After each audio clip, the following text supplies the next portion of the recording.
ሴት ልጅ በግንኙነት ቶሎ እየጨረሰች ያለም ማለት አንተ ቶሎ እየጨረስክ ነው ማለት አይደለም። ይሄ ነገር በደንብ ልብ ማለት መቻል አለባችሁ። ወንዱ ቶሎ ይጨርሳል፣ ሴቷ ትቆያለች። ነገር ግን ካንተ እኩል ሴቷ የምትጨርስበትን አንዳንድ ማስተካከል ያሉባችሁ መንገዶች አሉ። አጠር አድርጌ ልንገር፣ በደንብ አዳምጥ። አንደኛ፣ ሴቷ ምን ትወዳለች፣ ምን ይመቻታል የሚለውን ነገር ኮሚኒኬሽን ያስፈልጋል። ይሄ ነገር ክሊር አድርግ። ሁለተኛ፣ ከግንኙነት በፊት ያለው ፎርፕሌይ ወይም ደግሞ ከግንኙነት በፊት ያለውን ጨዋታ ረዘም ያለ ጊዜ ስጠው፣ አታሳጥረው። ሶስተኛ፣ ክሊቶሪያል ስቲሙሌሽን የምንለው ወይም ደግሞ ጉግል ማድረግ ትችላላችሁ ምን እንደሆነ።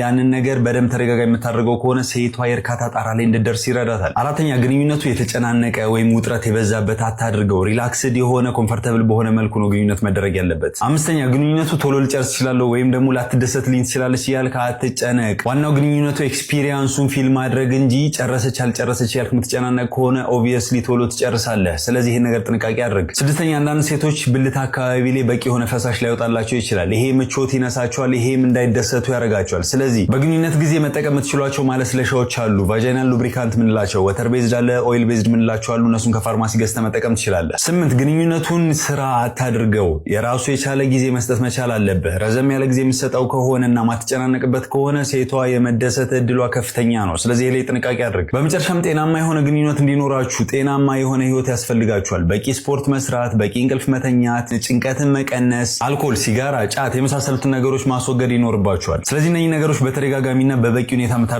ከሆነ ሴቷ ብቻ ሳትሆን ወንዱ ለራሱ በዛ ግንኙነት እየተደሰተ እንዲመጣ ያድርገዋል ማለት ነው። በማንኛውም ስንፈት ወሲብ ሆነ ቶሎ የመጨረስ ጉዳይ መታከም ፈልጉ ከሆነ ሴቶችንም ይመለከታል።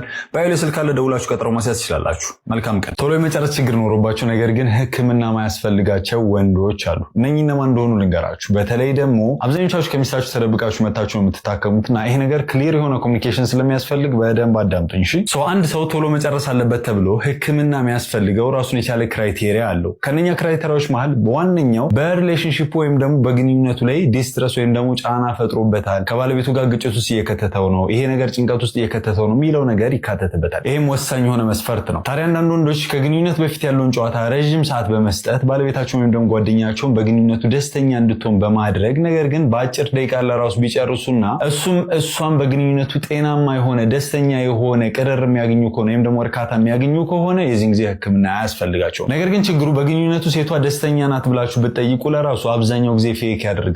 ለምን? የወንዱን ኢጎ ወይም ደግሞ ስሜቱን ለመጠበቅ በሚል ማለት ነው። ስለዚህ እናንተ ወንዶች ቶሎ የጨረሳችሁ ቢሆን ለራሱ ባለቤታችሁ ወይም ደግሞ ጓደኛችሁ በግንኙነቱ ደስተኛ የምርም ደስተኛ ከሆነች ሕክምና አያስፈልገውም። ይህን ነገር ክሊር አድርጉ። ነገር ግን በደንብ ተጠይቃችሁ ይሄ ጉዳይ ችግር እየፈጠረባችሁ ከሆነ መታከም ይኖርባችኋል። ለመታከም የምትፈልጉ ከሆነ ስልኬ ባዮ ላይ ያለ፣ ደውላችሁ ቀጠሮ ማስያዝ ትችላላችሁ። መልካም ምሽት። ሴቶች ከግንኙነት በኋላ ለምን ያለቅሳሉ? ይሄ አብዛኞቻችሁን ግራ የሚያጋባችሁ ነገር ስለሆነ ብዙ ምክንያቶች አሉት። ነገር ግን ዋና የሚባሉትን 3 ንገራችሁ። እናንተ እንደምታስቡት ከችግር ጋር ወይም ደግሞ ስሜታው ተገብቶ አይደለም። ምክንያቱም ይሄ ጉዳይ አሳስቦት መጥቶ የጠየቀኝ አንድ በቅርቡ ያገባ ወንድ ነውና ለዚህ ግልጽ እንዲሆንላችሁ 3 ምክንያቶች ልንገራችሁ። የመጀመሪያው ኢሞሽናል ሪሊዝ ወይም ደግሞ ከግንኙነት በኋላ የደስታው ስሜት በሚሰማችሁ ሰዓት ላይ ቀጥታ ድንገተኛ የሆነ ሺፍት ወይም ደግሞ መለወጥ ይኖራል። የሚመነጩ ሆርሞኖች አሉ፣ ኒውሮትራንስሚተሮች አሉ። እነኚህ ነገሮች ሰውነታችሁን በጣም መቋቋም ከሚችሉት በላይ ኦቨርዌልም ያደርጋችኋል። ይሄም ውስጣቸው ጫና ስለሚፈጠር ያ ሪሊዙ እንዲያለቅሱ ያደርጋቸዋል። እነሱ ፈልገውት አይደለም። ሁለተኛው ደግሞ ግንኙነት እንደምታውቁት ፊዚካሊ ኢንቲሜት የምትሆኑበት ወይም ደግሞ በጣም የምትጎዳኙበት ነውና የዚህ ጊዜ በጣም ቨርነረብል ወይም ደግሞ ተጋላጭነትን ያመጣል። ይህንን ስሜት ደግሞ ሴቷ በሚሰማት ሰዓት ላይ እንባ ሊቀድማት ይችላል። ስለዚህ የስሜት መለዋወጥ እንደዚህ አይነት ነገርም ሊያስከትል ይችላል። ግንኙነቱ ሰላማዊ ሆኖ ያስደሰታት ሆኖ ወንዱም ተደስቶበት ሰላማዊ ጤናማ ሆኖ ለራሱ ይሄ እንባ መቀስቀሱ እናንተ በሚያሳስባችሁ ደረጃ ምንም ያስጨንቃችሁ ነገር የለውም። ጤናማ የሆነ ነው። ሴቷን ኮሚኒኬት አድርጋችሁ ትክክለኛ ደስታ ነው አይደለም የሚለውን ነገር ማረጋገጥ ትችላላችሁ። ከዛ ውጭ ግን ከትንሽ ደቂቃ እስከ ሰዓታት ድረስ ነው የሚቆየው። ከዛ በላይ የተስተካከለ ይመጣል። ሶስተኛው ደግሞ ሴቷ በግንኙነቱ ምቾት ማይሰማት ከሆነ በተለይ ብልት አካባቢ ላይ የመድረቅ አይነት ስሜት ከነበራት፣ ህመም ሲሰማት ከነበረ፣ መላላጥ ነገር ከነበረና በጣም አግሬሲቭ ወይም ደግሞ ኃይለኛ የሆነ ግንኙነት ከሆነ ይሄ ሰውነቷ ህመም ሊፈጥርባት ይችላል። ከዚህ ጋር ተያይዞ የዚህን ጊዜ እንባ ሊቀድማት ይችላል። ያም እንባ ከህመም ጋር የተያያዘ ነውና ይሄ ነገር እንዳይፈጠር ኮሚኒኬት ማድረግ፣ ምቾት እየተሰማት ነው አይደለም የሚለውን ነገር ግልጽ ያደረጋችሁ ግንኙነት ማድረግ ይኖርባችኋል ማለት ነው። የዚህን ጊዜ ጤናማ የሆነ ግንኙነት ይኖራችኋል። ይሄን ነገር ማድረጋችሁን እንዳትረሱ። በማንኛውም ስንፈት ወሲብ ሆነ ቶሎ የመጨረስ ጉዳይ መታከም ፈልጉ ከሆነ ስልኬ ባዮ ላይ ያለ፣ ደውላችሁ ቀጠሮ ማስያዝ ትችላላችሁ። መልካም ቀን።